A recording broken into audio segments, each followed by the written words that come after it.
Hello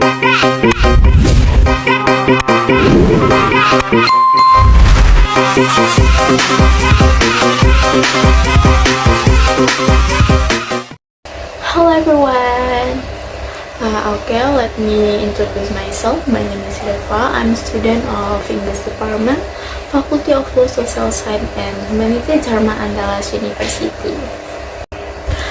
Okay, today I will explain about the economic system and consumer culture in America with a focus on capitalism and the influence of global brands like Apple. Why is this topic important in understanding American culture? It's when capitalism as the core of American culture. Capitalism encourages innovation, competition, and individual freedom, which are pillars of American culture.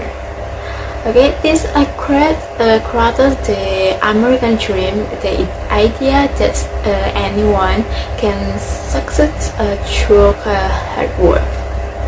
Next, consumer culture as a reflection of values.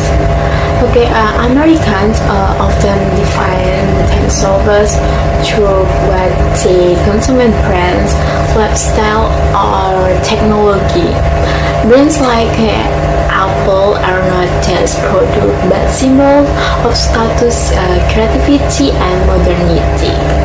Next, how does this topic affect the daily life values or identity of American? Everyday life, American often wait in line for hours to buy new Apple product, such as the iPhone or MacBook. This demonstrates how integrated the brand is into everyday life, from communication to work. Next, follows capitalism encourages individualism and innovation.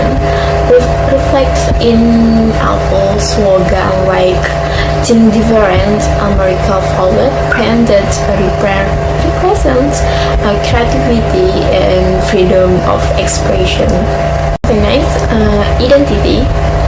Owning an Apple product is often seen as a symbol of social status, especially among young people.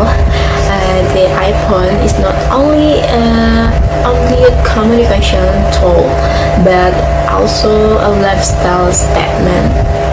See, real life example.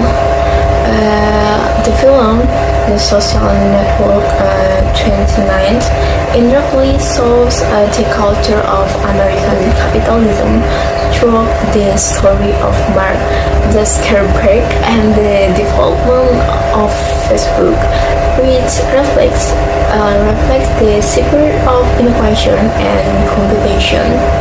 Why? Because they're exclusive and fun, and they lead to a better life.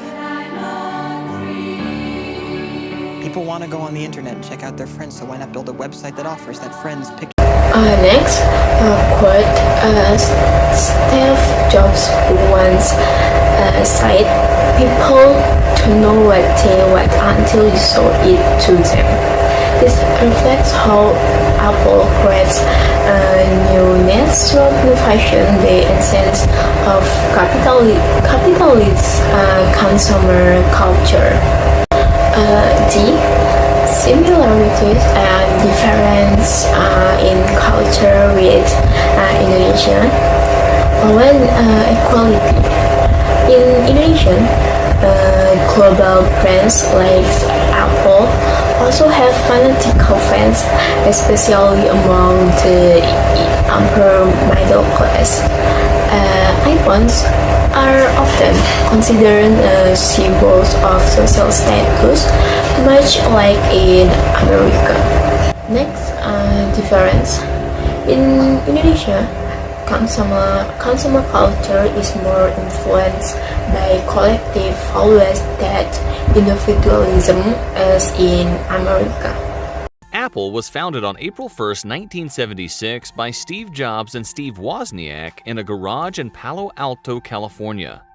At just 17 years old, Steve Jobs dropped out of school after only one semester, and for a year and a half he took various courses to find out what he would like to study.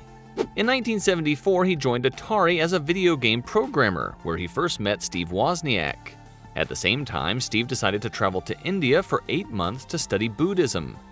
Interesting facts or insight you might not know.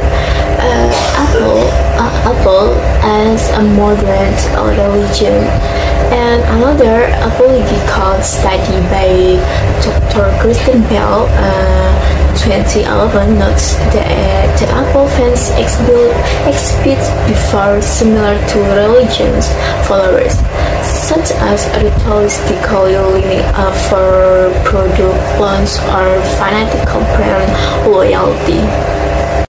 Fun facts: Apple deliberately designed a closed ecosystem.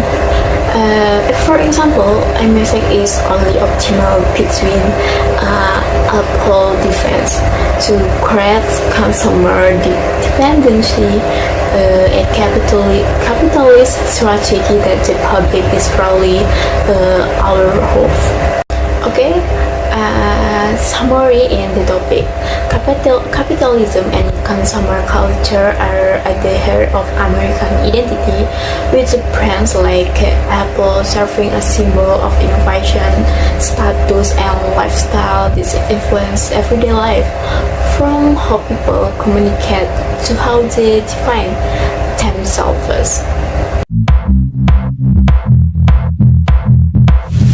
As of June 2025, the U.S. economy continues to defy some expectations as the labor market shows some strength, even with inflation moderating.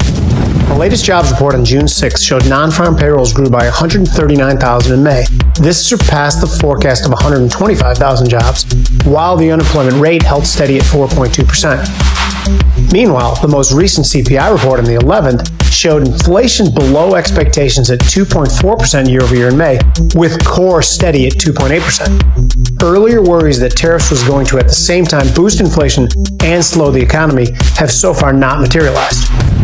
However, retail sales on June 17th suggested that the consumer resilience is showing signs of cracking. Headline retail sales dropped 0.9% month over month, a sharper decline than expected, following a downwardly revised 0.1% drop in April. If you exclude autos, retail sales rose 0.4% month over month, but this still points to a slowdown compared to earlier in the year, while broader trends indicate shoppers are becoming a little more cautious amid economic uncertainty and the threat of higher prices from tariffs. Now, despite these headwinds, the fundamentals remain pretty solid. The job market continues to grow, while the consumer confidence is mixed. Most analysts believe that the May retail sales and labor market data, while showing some moderation, do not fundamentally challenge the narrative of a resilient economy, at least not yet. With inflation risks and policy changes ahead, coming months will be crucial in determining whether this resilience can last.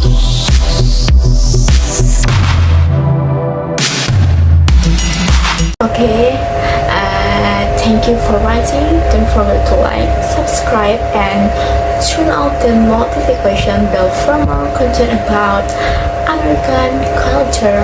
Bye bye.